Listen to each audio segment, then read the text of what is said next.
Hey guys, what's going on? It's Alex from Fitment Industries, and we are in our social distancing episode of From the Gallery, where we are reviewing these cars separately, I think, or I am just reviewing them solo. In either case, I am back from the Gallery. Hey, how's it going? Alex at FI on Instagram. Get your wheels, tires, and suspension at fitmentindustries.com. And of course, if you're looking to add your car to the gallery to be featured in the next episode of From the Gallery, you can actually do so by adding your car at fitmentindustries.com/add. And once that's all done, you're gonna wanna send that link to us. Now, in terms of where that's gone, I used to just send it straight to gels, and then I think that's actually changed now because I haven't been in these in a hot minute. So with that being said, I'm going to jump into the first car of review, which is weird because I don't have the man-child here and I don't have the nice one over here, so I'm just going to pretend like they are and just completely ignore Dakota. So on the first car, I have a 2018 Volkswagen Golf R on some BBS RSs, 17 by 9.5s and 17 by 10s on some Nankang NS20s, and it looks like he's running air suspension. He hammered in the metal tab in the rear quarter to stop the rubbing and rolled the front fender lip but didn't pull. So definitely more of a stance setup. Now in terms of Golf Rs, I absolutely love them. In terms of BBS RSs, I love those even more so. Definitely a good looking car. The fitment is pretty much on point. Looks like he was going for the fender to lip look.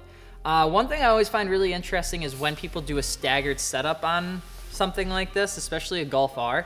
It is a little bit interesting to see, and I'm assuming he's doing it for fitment purposes because it's definitely not a functional thing. But overall, a super good looking car. Golf Rs are just always such a solid, and the color combo with that bronze face with the polished lip is a good look, you know? So if I were to rate this one, I would probably give her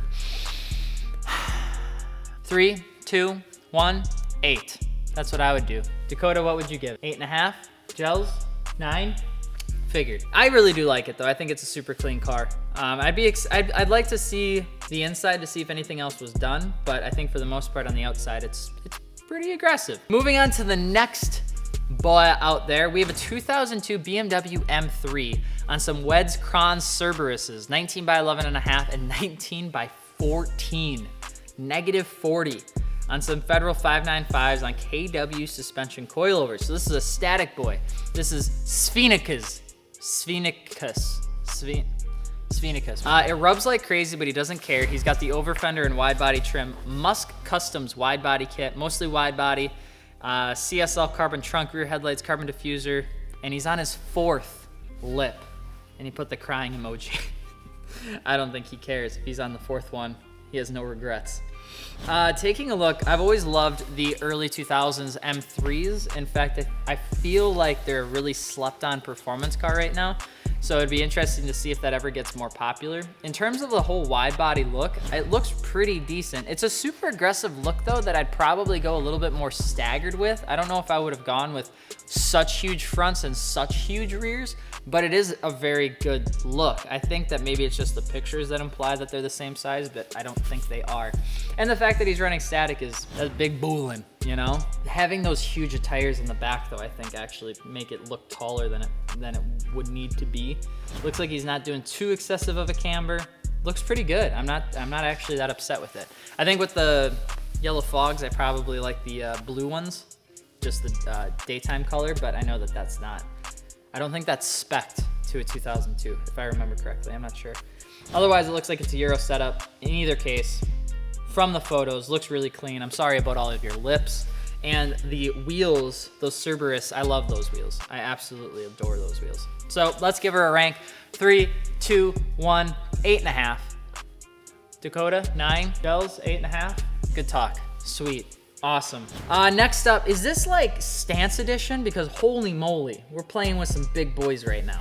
We have, this is FRS Patties, 2013 Scion FRS. He's got ESR, ES1Ts, 18 by 9.5 fronts, and 18 by 11.5 rears. -50 offset in the back, -45 offset in the front. He's running Federal 595s, and he is running air suspension as well. I think it's, okay, so first off, it's super cool to see finally some other cars running ESR's new multi-piece lineup, because I know that they've been focusing very heavily on getting out there with that lineup and then also making their own new original design. So to see a car on these, I think is really cool. That's not just like myself. Taking a look at the actual build, running some pretty heavy camber, which I think looks pretty good. Fitment is pretty all right. I can see that the back gets raised up because of the wheel size in the back compared to the front, which is something that you just have to deal with sometimes. In terms of the selfie with the jewel and the bunny outfit, or polar bear, I'm not entirely sure what it is. It makes me uncomfortable. We're just gonna scroll past that one. It looks pretty good. Let's go down and see if he has anything else done to it. He said it's an aim gain and Stance Nation Type 2 wide body kit, details too many. It'd be interesting to see if he has any motor work or anything done to it, just because if you're rolling around with this aggressive of a setup and you're still only running 200 horsepower, I think sometimes you might catch a little bit of flack. It's always good to have a little bit of motor work done to it too, so at least you can scoot around easier, because throwing around 11.5 rears on a 200 horsepower car is not that fun. But overall looks pretty good. I will give this a rating in 3, 2, 1. I give it about an 8. I would give it a higher score, but the bunny selfie is scaring me. Maybe I'm the problem. He's got a clean FRS though. And last but not least, Stance Edition, I'm telling you. Oh, there we go. Holy moly. All right.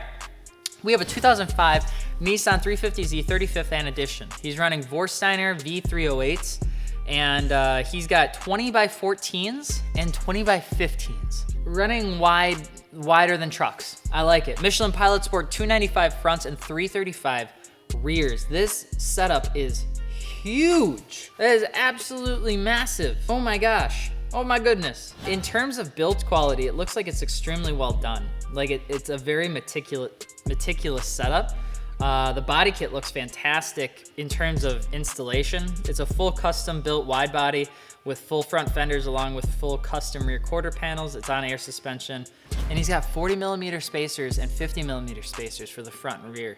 So the car was fully done by Pro Inventions Garage in UAE, Dubai. So this is Rocket Minions. So we'll put him down there. All custom pieces. Interior is full dry carbon fiber door panels, dry carbon center consoles, Sparco seats, Alcantara, engine internals are full built and reflashed, has LSD diff upgrade and much, much more. I'm gonna be honest, there's a lot of craftsmanship that went into this car, and when you look at it, it's definitely just that. It is very well built. I think that if you're looking at it from an aesthetic point of view, it may not be everyone's cup of tea, and I think where you're gonna hear that the most is probably the straight rear shot, because it looks like that rear quarter panel, how they have it just cut off and then the tires exposed, I think looks just a little funky. It would have been neat to see that molded back into the body to make it look like one big piece. I think sometimes these wide body kits look like there's a car and a wide body was slapped on it. Wide body kits should help get you bigger wheels, but still be a part of the car. Like they should still follow and flow with the car. And I think that the rears, how these just kind of cut off, is the only part that doesn't flow with the rest of the car. But the sides and I think the front and all that stuff looks super well done, and I'm not too upset about that. 40mm spacers in front, 50mm spacers in the rear. That part might be a little bit bunky because those are some massive spacers. And if you're already running wide tires and wide wheels, you might as well just get wider wheels and get rid of the spacers. So with that being said, I'll rate that on 3, 1, 2, 3, 7.5. It's a beautifully well built car, but just the spacers and then that rear thing that's going on, not just really my cup of tea, but it is a beautifully maintained vehicle. I'm assuming Dakota rated it a 6.5 and Gels rated it a 7. So with that being said, if you enjoyed this episode of From the Gallery, don't forget to subscribe. And if you're looking to add your car to our gallery, which would be awesome because we always need more cars, you can actually do that at fitmentindustries.com/add. And if we don't have your vehicle, you can actually shoot us an email and let us know, or just let us know in the comment section below and we will get it added. Of course, once you get that done, you get your link that has your gallery live. You can actually email that over to us. They'll drop the link below as to where you need to send that to, and it's just overall a good time. We hope you guys are staying safe, that you're doing your social distancing, that you're washing your hands, and that you're staying clean. Of course, that is the most important thing right now. We care for you guys, and we hope that you are being safe. I'm Alex from Fitment Industries, and we will see you guys later. Peace.